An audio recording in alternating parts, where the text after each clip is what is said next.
wonderful to have this opportunity to discuss the topic which is very profound, very important, and has an impact on all aspects of our life. The topic mainly is the topic of the mind, our mind. What is our mind? How does the mind go through things? Does it live? Does it continue? Does it survive? This is a very powerful aspect because it is through our mind and awareness that we dream, that we feel, that we experience, that we plan, and that we create steps of progress in different fields of our life. Is the mind different from the intellect, which is our discriminating power?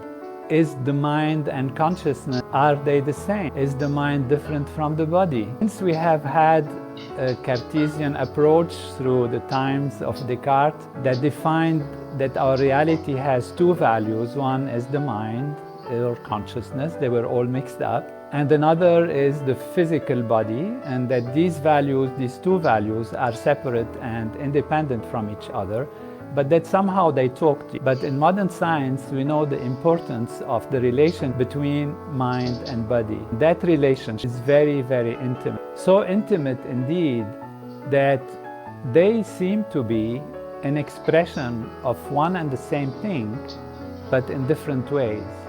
So the mind is actually a reflection of who we are on a level that is more abstract than who we are on the level that is more concrete, more physical, that we call our body. I'd like to start our discussion of mental survival and survival of the mind with a personal story. It is because the mind has played a very important role in my own personal life, trying to understand what it is. I went through medical school, then did research in neuroscience, in brain and cognitive science, studied and went deep into neurology, and understood many aspects of how actually the physical body influences. It's enough, of course, for you to take a drug or a medicine or have a cold, and you feel that the mind lives a different kind of experience altogether. When you have a cold, for example, which is a physical something that is happening as an inflammation in the physiology, an inflammation in the body, a stress on the body, the mind gets absolutely worked out and you feel miserable sometimes. And you wonder, will you ever regain that feeling of health and wholeness that you had before? And so one thing is sure, mind and body are very intimate. Influence the mind and can change the mind is one aspect of knowing something about the mind. But I wanted to know more, and I was fascinated by Transcendental Meditation, which helps us to dive deep, remove our stresses, and have a mind which is more peaceful, and which I practiced for a long time. But I also was fascinated by the ancient knowledge that comes from the East, mainly, that discusses the mind, that has researched the mind in a very profound way. Nowadays, meditation and yoga is very common. And all of this comes from this ancient Vedic tradition that has had a really scientific approach to the study of the mind, but from a perspective that is introspective, which means looking within and trying techniques as yoga and meditation and different procedures to understand the mind and consciousness and how they develop and how they allow us to make decisions, to be happy, to grow, to evolve in our lives, and also how situations and circumstances, particularly in uncertain times, create stress and strain that ultimately lead to disease even in the human physiology. Today we also live sometimes, and particularly during this pandemic, in quite uncertain times. Situations have changed for us. There is confinement, there is wearing masks, there is all kinds of constraints that are put on our freedom, on our ability to be happy, to choose things, to be secure about our future. So today we want to deal with all of this. But first I want to highlight my personal experience that will illustrate some aspects of what we will discuss today. This experience is my own experience after finishing all my studies and going to investigate and study and understand more consciousness and the mind with the person I felt comes from the purest tradition of Veda, this ancient tradition of yoga and meditation, Maharishi Mahesh Yogi. So I was lucky to join Maharishi and learned so much from him, and was living at that time in a perfect state of fulfillment, of happiness, so much that I felt that even death doesn't scare me, that I could even die. For myself, there is no problem, because I felt this unbounded inner fullness, inner feeling of goodness, except for others, maybe who depend on me in some ways, sleeping normally, like in the Netherlands, where Maharishi was not far, in the same building. We were there with many of the scientists. This is what we call the Maharishi European Research University, where we have centers there that are teaching and doing research and spreading knowledge. I felt in the night I was sleeping, I started to feel something falling on my face.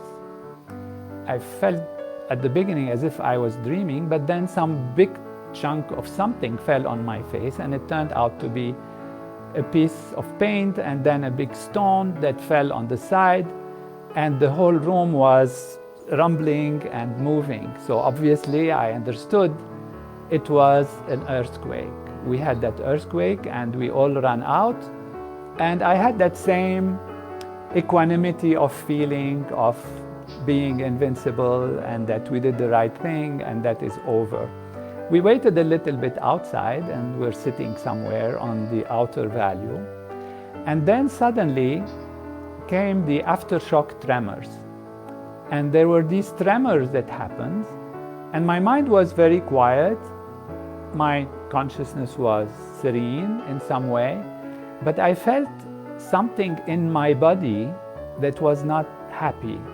I actually felt very deep fear that I've never experienced before. It looks like an ancient, old kind of fear that came up in my physiology and then colored actually my mind. I knew it was fear. I knew I was afraid. And I was, of course, afraid of death. I was afraid of losing my life. Although my mind and my intellect were analyzing the situation and trying to be aloof and remembering that I am invincible, that I am this and that, but my body was afraid, my body was scared, and it impacted my mind and my intellect and awakened this sense. So what happened really is the sense of self was afraid of loss, was afraid of death. What I did is something unusual, but I had learned this from Maharishi, who said that when one is under these situations of not fear from the sense of real fear of a real problem, but of a sense of anxiety, of a fear of the unknown, or anger, or such kind of negative feelings, one of the things you can do is put your attention on the body. And so I sat down, closed my eyes, and simply allowed my attention to go on the body. And I felt some places where the fear was actually coming from. There is some tension, as your stomach is cramped, or different part of the body is stressed and strained. And by having the attention gradually on the body rather on the mind going crazy about what will happen, how it's going to happen, what is the situation, and the conflict between my intellect and my sense of continuity, yet my philosophy and all of that, and the conflict with the body that actually was feeling pain of fear.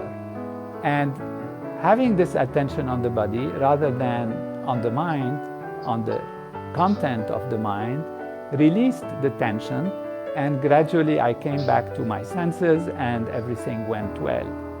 Now what this tells me is that we have a reality, and this is something we know, that has and contains many layers. There is the layer of our body, our physical body.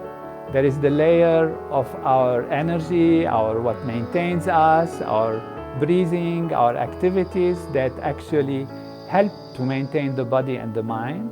There is the mind itself. There is the intellect, which decides and discriminates, because it's the intellect that moved me into making something and taking a decision that is helpful and positive. And there is ultimately the self, which witnesses that, but can feel also what is happening in different parts of the body, in different parts of the intellect, the mind, and all the energy values. So the tips that we will be discussing today about the survival of the mind will take us to all these values, these 5 different areas of our reality. Of course, it's simplified because we might be seeing in ourselves so many other dimensions of feelings, of relationships, etc. But we experience those through different values that are categorized and summarized in these 5 areas. This is consistent with neuroendocrine regulation, with neurophysiology, with brain and cognitive science, that these different aspects of activity of the body and its different values, and then the mind, and then the breathing, and then the different vital organs and vital places are actually controlled by different parts of the nervous system, starting from the very basic control of the autonomic nervous system, which is already quite developed, then going into the middle parts of the hypothalamus, then the protective parts of the limbic system, and then the higher parts which are in the cortical values. But without going into these scientific discussions right now, we can see that even in the Vedic tradition, in the ancient tradition, these were divided into different layers. In the ancient Upanishads, which is part of the wholeness of the Veda, the Vedantic aspect. Veda, by the way, means knowledge. It's the ancient knowledge that comes from the ancient traditions, many thousand years old, and from which actually yoga and meditation come, has that description of these layers as being the first layer of the body, which is Annamaya Kosha, it's called. Then the second layer is the Pranamaya Kosha, that which sustains, maintains, gives energy, and allows the body to continue. Then there is the Manomaya Kosha, which is the layer of the mind, and then the Vijnanmaya Kosha, that layer of knowledge and discrimination and decision making. And then there is this Kosha, which is a layer of the self living in Ananda, in bliss, that covers the ultimate self, which is pure being, pure consciousness, as we will discuss. Every aspect of these layers has to be nourished. In the same way as our mind and body are interconnected and require that there is balance both in how the mind works and how the body works, both also need nourishment. The physiology needs nourishment through food. The mind also needs nourishment. The intellect needs nourishment. The self needs nourishment. And these are the values that help us to maintain balance and strength, because these 5 areas of our reality that we are considering are deeply interconnected. What happens in the mind influences the body. What happens in the body influences the mind. Now, there are things that stay in our DNA, in our awareness, in our reality, even from time to time throughout the ages, such as, for example, the fear from earthquake. Animals, when they feel something like this, even they've never experienced earthquake before, they'll be all running in herds. Babies, for example, are afraid of heights. Even they've never fallen, they've never had a problem of height. They move, and there are experiments like this that show that inherent within our system, there are certain fears that stayed with us from the times of our evolution throughout the history of human evolution, from different perspectives of where the humans were and how they become where they are. So there are 2 things that we can discuss that are very fundamental in these 5 aspects that are very important. One is stability. We need stability. We need reference. And the other is novelty. We need to evolve. We need to grow. So on the side of stability, we have things that are familiar, that are repetitive, that are the same, that give us the sense of continuity in our life. If we don't have the sense of stability and continuity, then we are like a football being tossed around by situations and circumstances. So we need strength, stability, and discipline in that sense. What we need also is novelty, creativity, so that we feel we are evolving. Because if you take a statue that's made out of stone, it is very stable, but it's useless. It is not evolving, it is stagnant. So if we don't have these two values, and these two values at all levels of the 5 areas that we discussed, then we are feeling that we are not surviving in a proper way, we are not growing, we are not expanding our reality, and we feel either anxiety or depression or all kinds of problems. So let's take one layer by layer and one area by area and look at what we can do for this stability and novelty and creativity. If you take food, for example, which is what nourishes the body, it is very important that you have regularity in food. So put the time of eating in a regular place. You eat better to eat regularly because the physiology then feels at home, it feels comforted, it feels accepted, it feels taken care of. And that is a very rigid routine, we can say. Of course, it's not so rigid that you cannot eat if you're hungry or you travel, etc. But for having a sense of stability and strength on the physical level, even on the biological level, regularity is very important. Now, how can we have novelty within regularity? That is very, very important also. We do not eat the same things all the time. That's very important. Variety is very important for the body. It's very important for the taste, for the good feeling, but it's also important for the nourishment of the physiology, because different ingredients of food have different nourishing values. Now, these are very important concepts.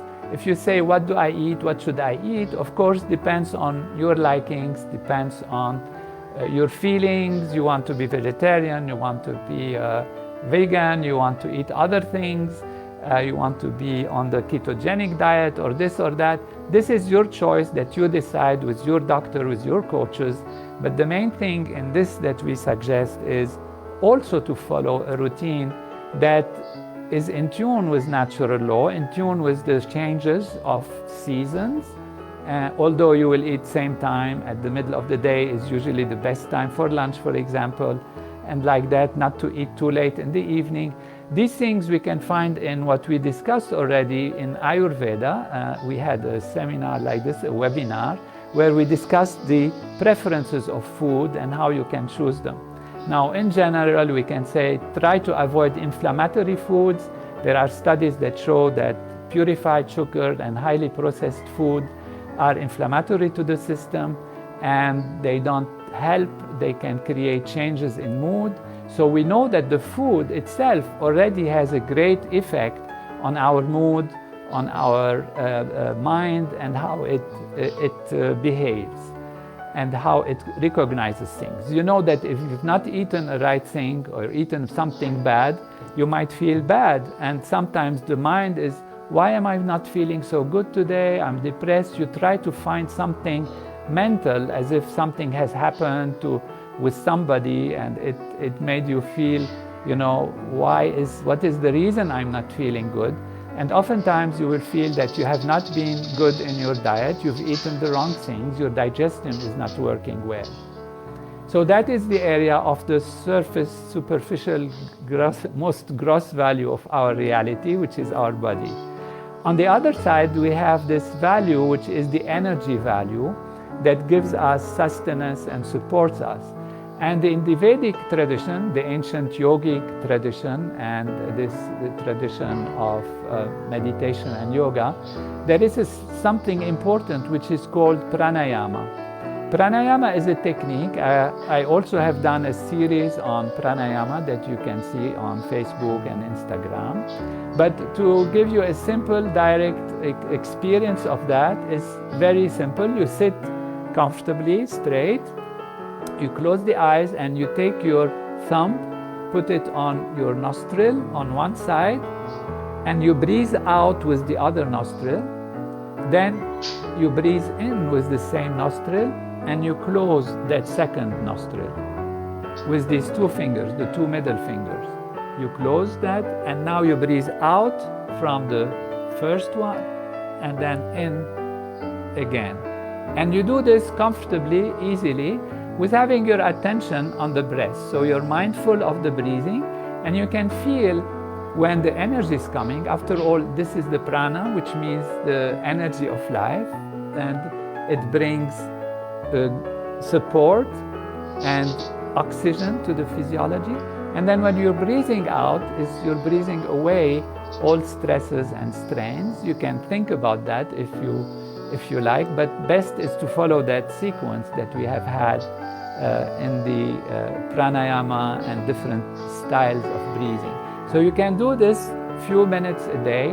What this helps is sustain the body and gives reassurance that everything is okay. Because when there is stress and strain, we start breathing in all kinds of ways that are stressful. We start breathing with the upper muscles of the body. We forget that there is a diaphragmatic breathing. And so breathe easily, deeply, and regularly, and this can be very helpful. And have your mind on this, following up what is happening in the breathing. So this is the pranamaya kosha, the second layer of the energy and the simple technique that can help. The third one is related to the mind.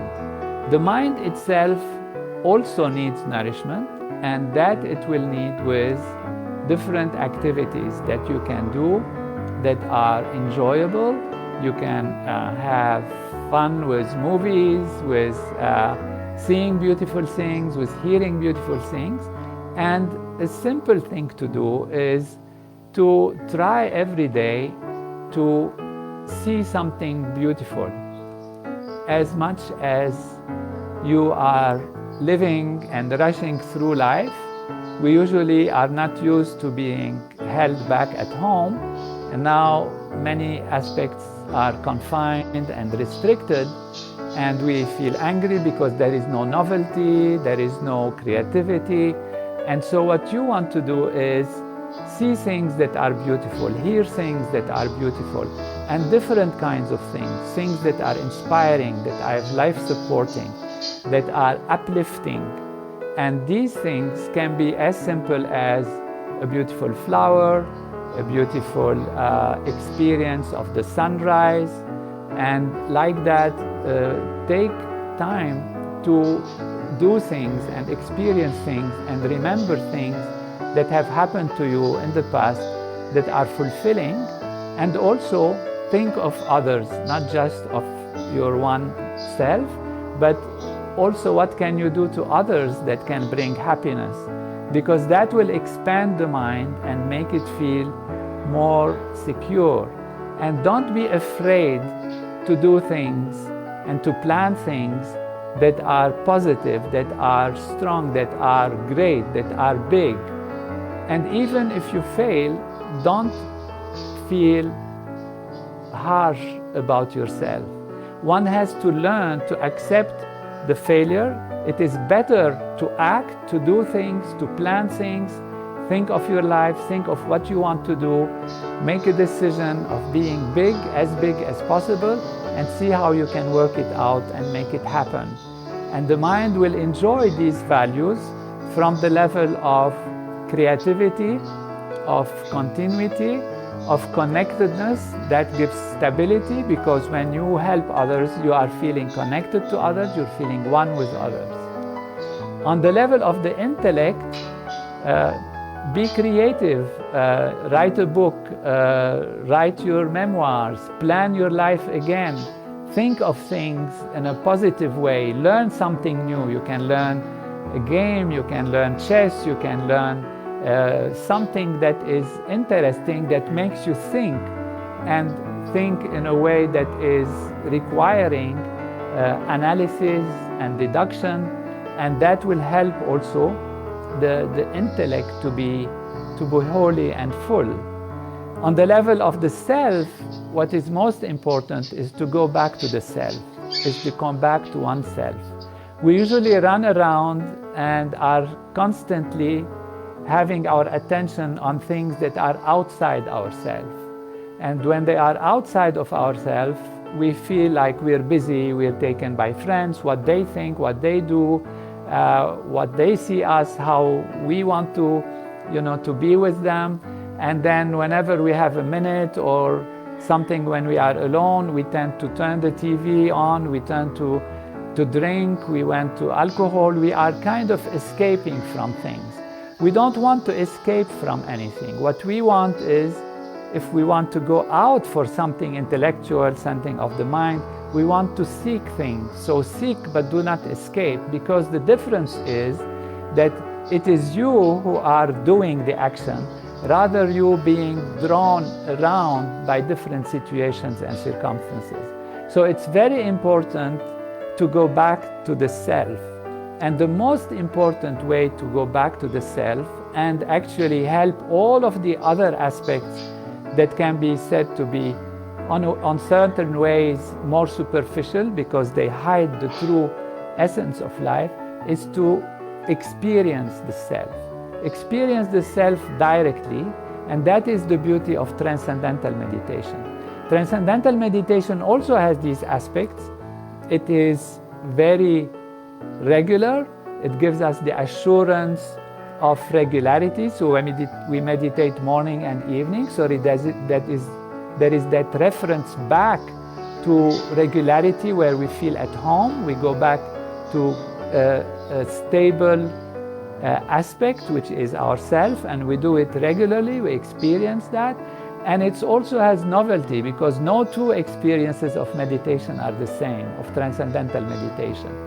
And if you learn this technique, if you've learned it, practice it very regularly, because it gives that sense of being anchored in the self, so there is that strength and stability, and it gives that sense of greater awareness, greater novelty, greater discovery of the self, and the self grows and expands, and the stresses are released, and as clarity comes and dawns, the intellect is clearer, you can know better how to choose, the mind is more creative, the body and the energy of the body is increased and improved, the metabolism is improved, and the whole body is strong and feels good. And these are not just hopeful, wishful thinking, these are things that have been studied scientifically in a very profound way, and that have given us really a very important technique and technology to develop the full potential of all the areas of our life in the best possible way. Before we close, I want to invite you to something that will satisfy the mind and the intellect, and that is an event by the David Lynch Foundation. You can check it out on meditateamerica.org, and I can see there are some that are coming. I see from Canada, Irani asks, what can I do about the feelings of injustice that I feel regarding the world? The news doesn't help. Any suggestion? Very important that indeed there are things that we will see that are not very fulfilling or inspiring. And we can change the world. That is the key to the answer to the solution. How we change the world? We change the world first by changing ourselves, by having inner stability within ourselves. And how do we do that? By transcending, meaning going beyond the surface changing value to that value which is our true self within us, and which is anchored in the unbounded field of what we call the unified field of natural law. And when we change ourselves, we are automatically changing society. And there are studies that have shown that when a group of people or a number of people practice transcendental meditation together, the advanced techniques also of the series and raising their consciousness, then there have been transformation in society on the level of crime, prosperity improves, crime and conflict decrease. And so these are the most powerful ways to really change our world. Otherwise, be as strong, as clear as you can yourself, improve yourself so that you have the best strength, the best equipment, the best machinery, mind, body, and intellect to deal with the situation and to go above it and make steps of evolution that are most constructive, most helpful for yourself and for others. Pinky Cole says, why can't everyone learn meditation? Well, there are different kinds of meditation. Of course, there are these techniques of mindfulness where you put your attention on different parts of the body. And what I taught you, these two techniques of pranayama, is also can be accompanied by this mindfulness technique. It's very simple. All you need to do is breathing and have your attention on one side and then the other side as you follow the breath. And that is very softening and very calming. There are techniques where you put your attention on everything. For example, we said food when you eat. So when you eat, taste the food. Take your time to taste the food. What taste does it have? What feeling does it give you? Is it sour? Is it sweet? Is it soothing to you? You know, so be aware of what you're experiencing. Now, this awareness of what you're experiencing, you can help by guiding the mind through the intellect to do it. But if your mind is settled and you are not stressed and you are established in yourself, then naturally you will have this experience of things. When I said experience the flower, experience the sunrise, see that these simple things of life can be beautiful and can have certain things, then really joy can come. Put your attention on that which is good. Whatever you put your attention on grows stronger in your life.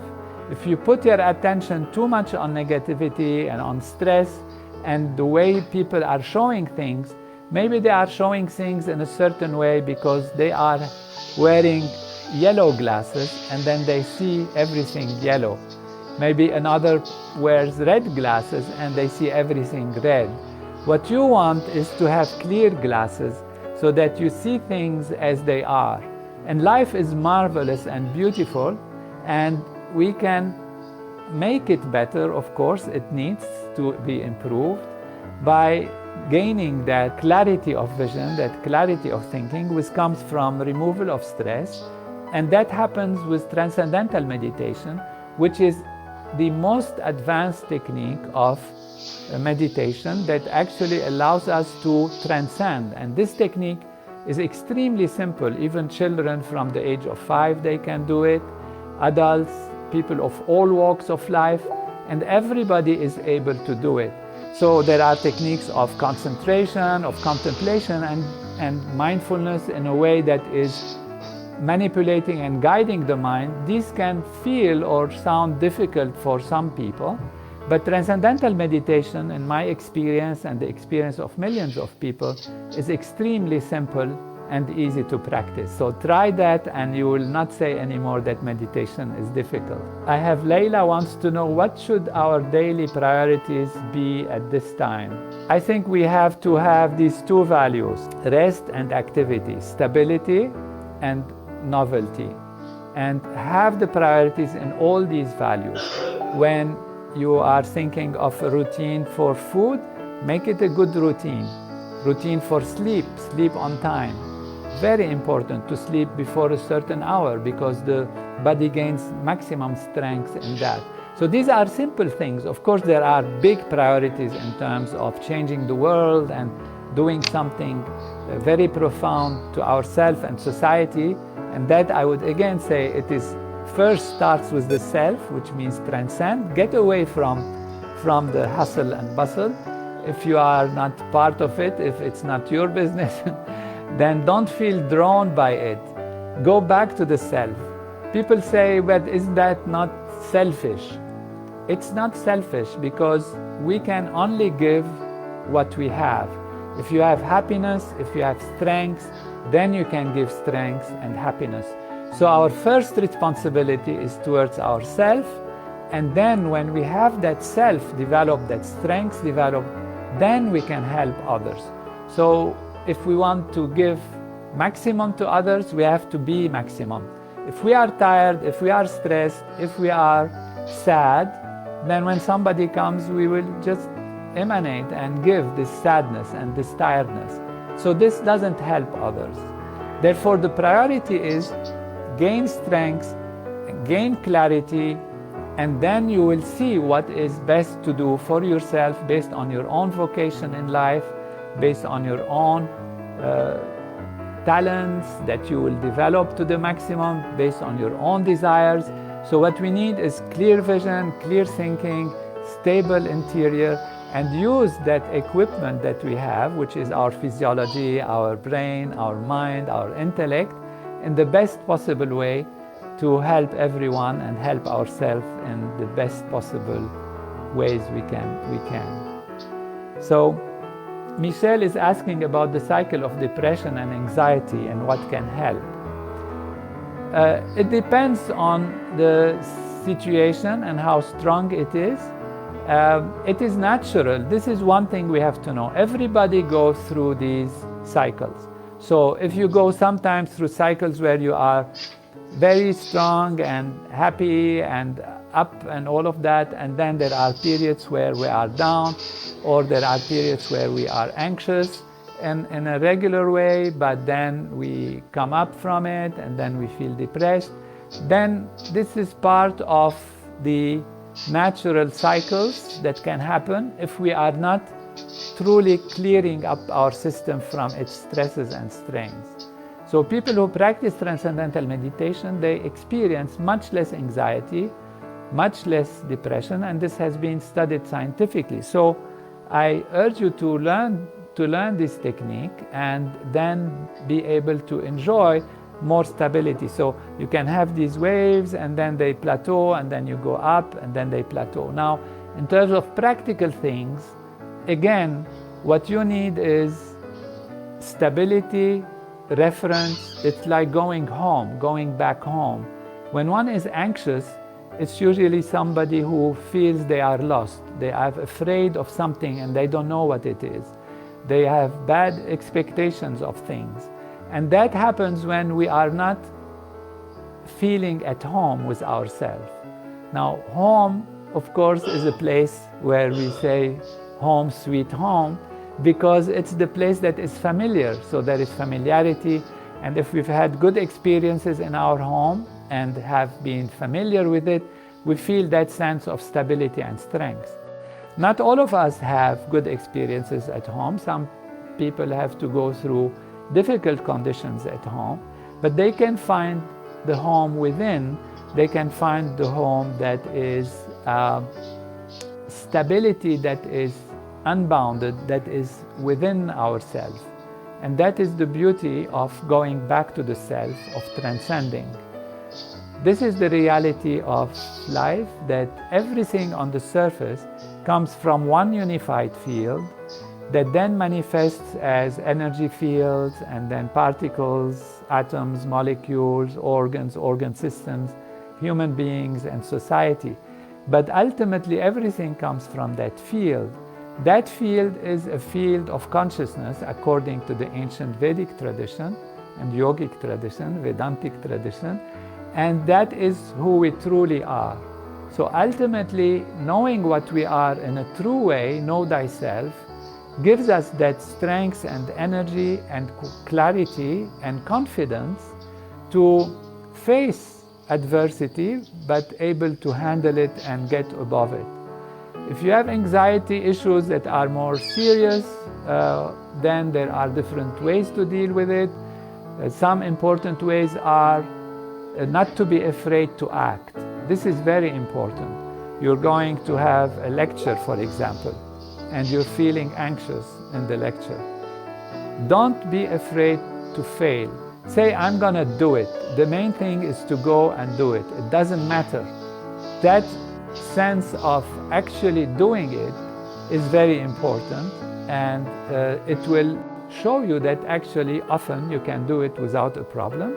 And you might start a little by stuttering or something, and then just go back to your mind, go to yourself and do it.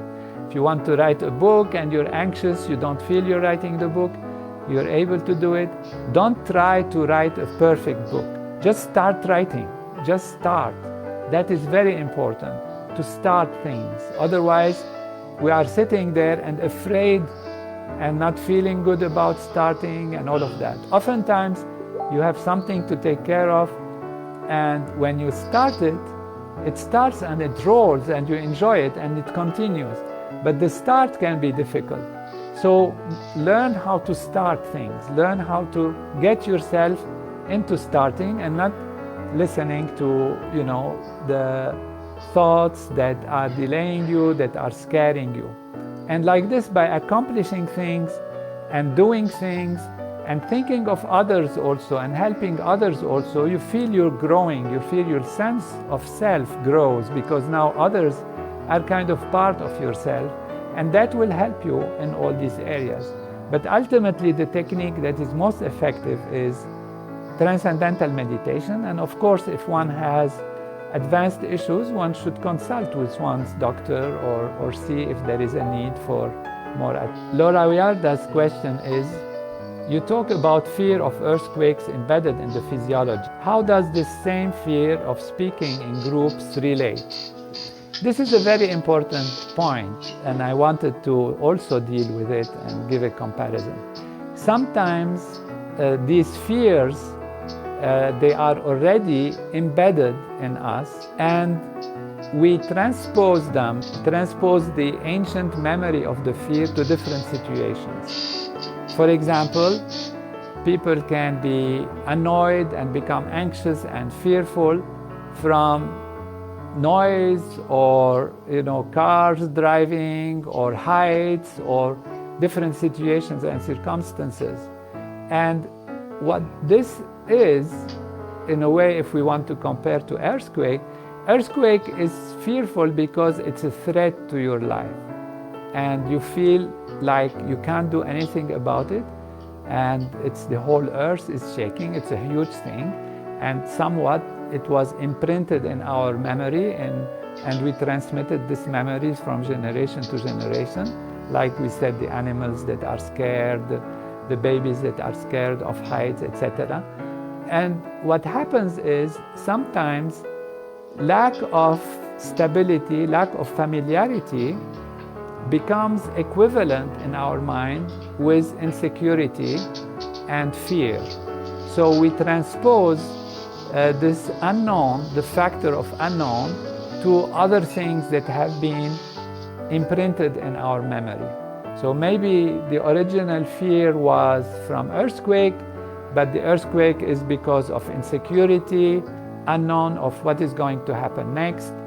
And then we find ourselves in a situation where there is some insecurity, we don't know what's going to happen next, and somehow the whole physiology understand this as if it is kind of an earthquake. I give this example just to elaborate how this can happen. And therefore we oftentimes fool ourselves with small values that lead us to believe there is a danger to my life, and this is how the fear comes. And what we need is these examples that we have taken. When you have good routine, when you have stability, when you have familiarity, when you're able to sleep on time, when you're able to eat on time, when you're able to do your exercise in time, which is something I didn't mention, but it's very important, and it's good I'm reminded. It's part of the tips that we have to take care of, is good exercise and regular exercise, but again, not the same exercise all the time, which is also kind of novelty, but stability. Stability in the routine, novelty in the kind of exercise, so different muscles are awakened, different parts of the body are awakened. Otherwise, it becomes boring and we stop doing it. So this Regularity, this stability is very important, and novelty also, because it gives us a sense of growth. We are evolving.